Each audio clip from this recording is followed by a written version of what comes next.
Hi. Jantar Mantar Gen Z నిరసనలు ఇప్పుడు political heat పెంచుతున్నాయి. ముఖ్యంగా ఉత్తరప్రదేశ్ రాజకీయాలలో తీవ్ర కలకలం రేపుతున్నాయి. 2027 యూపీ ఎన్నికల అసెంబ్లీ నాటికి ఈ ఉద్యమం ఎలాంటి ప్రభావం చూపిస్తుందోనన్న టెన్షన్ పాలకుల్లో మొదలైంది. పేపర్ లీకులు, నిరుద్యోగంతో పాటు ఇతర అంశాలతో ఎన్నికల సమయంలో జెన్జీ ఉద్యమిస్తే రాజకీయంగా ఎలాంటి పరిణామాలు ఉంటాయని అన్ని పార్టీలు లెక్కలేసుకుంటున్నాయి. అసలు యూపీ రాజకీయాల్లో జెన్జీ గురించి ఎలాంటి చర్చ జరుగుతోంది?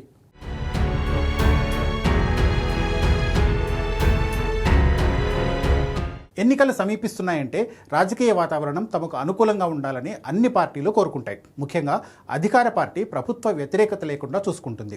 దేశంలో అతిపెద్ద రాష్ట్రమైన ఉత్తరప్రదేశ్లో అసెంబ్లీ ఎన్నికలు జరగడానికి మహా అయితే ఇంకా 6 నెలల సమయం మాత్రమే ఉంది. ఇప్పటికే యూపీలో అన్ని పార్టీలు ఎన్నికల మూడ్లోకి వెళ్ళిపోయాయి. యోగి ప్రభుత్వం మరోసారి అధికారంలోకి వచ్చేందుకు గ్రౌండ్ వర్క్ ప్రిపేర్ చేసుకుంటోంది. సరిగ్గా ఇదే సమయంలో నీట్ పేపర్ లీక్ అంశం దేశవ్యాప్త ఉద్యమానికి దారితీసింది.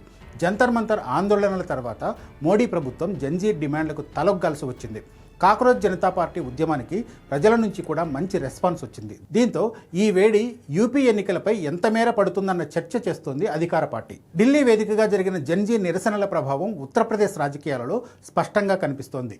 వచ్చే అసెంబ్లీ ఎన్నికల నాటికి ఈ ఆందోళనలు రాష్ట్రంలో బలంగా విస్తరిస్తాయేమోనన్న అధికార యంత్రాంగం భావిస్తోంది. గోరఖ్పూర్లో ముఖ్యమంత్రి యోగి ఆదిత్యనాథ్ ప్రతిపక్షాలపై తీవ్రస్థాయిలో ధ్వజమెత్తారు. సమాజ్వాదీ, కాంగ్రెస్ పార్టీలు విద్యార్థులను రెచ్చగొడుతున్నాయని, వారిలో ద్వేషాన్ని నూరిపోస్తున్నాయని ఆరోపించారు. సమాజ్వాదీ పార్టీ పాలనలో నేరాలు, దోపిడీలు ఎక్కువగా ఉండేవని యోగి ఆదిత్యనాథ్ విమర్శించారు. యోగి ఆదిత్యనాథ్ కఠినమైన పరిపాలకుడని, ఎలాంటి అశాంతిని సహించబోమని పరోక్షంగా సీఎం కార్యాలయం జెన్జీకి హెచ్చరికలు కూడా పంపించింది. జాతీయ స్థాయి నిరసనలు రాజకీయంగా పెద్ద ప్రభావమే చూపుతాయని విశ్లేషకులు భావిస్తున్నారు. ముఖ్యంగా యువ ఓటర్లు ఉన్న చోట ఇటువంటి ఉద్యమాలు ప్రాధాన్యం సంతరించుకుంటాయి. ఈ జెన్జీ ఉద్యమాన్ని నడిపిస్తోంది మొదటిసారి లేక రెండోసారి ఓటు వేయబోతున్న యువత. వీరి దృష్టిలో పార్టీల కంటే సమస్యలే ముఖ్యంగా కనిపిస్తాయి. రాబోయే రోజుల్లో ఎన్నికలు జరగబోయే రాష్ట్రాల్లో అధికారంలో ఉన్న ప్రభుత్వాలకు ఇది పెద్ద సవాలుగా మారనుంది. ఎన్నికలకు దగ్గర పడే కొద్దీ నేరేటివ్లు మారిపోయే అవకాశం ఉంటుంది.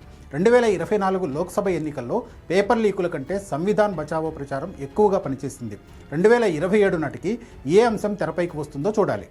సమాజ్వాదీ పార్టీ ఎంపీ డింపుల్ యాదవ్ జంతర్ మంతర్ నిరసనల్లో పాల్గొనడం రాజకీయంగా ప్రాధాన్యం సంతరించుకుంది. ఇప్పుడు ఈ అంశాన్ని రాష్ట్ర వ్యాప్తంగా తీసుకెళ్లేందుకు ఎస్పీ వ్యూహాలు రచిస్తోంది.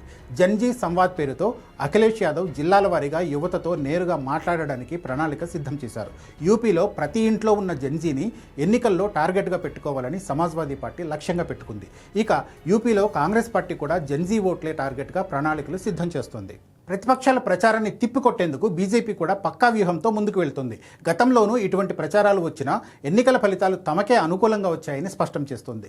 రైతుల ఆందోళనలు, సిఏఏ నిరసనల సమయంలోనూ 2022 ఎన్నికల్లో మార్పు వస్తుందని చెప్పారని, కానీ జనం బీజేపీకే పట్టం కట్టారని పార్టీ నేతలు గుర్తు చేస్తున్నారు. సైలెంట్గా ఉద్యమాన్ని ప్రారంభించి ప్రభుత్వాన్ని షేక్ చేసిన జెన్జీ ఉద్యమాలు రానున్న రాష్ట్రాల ఎన్నికల్లో ఎలాంటి ప్రభావం చూపుతాయో వేచి చూడాలి.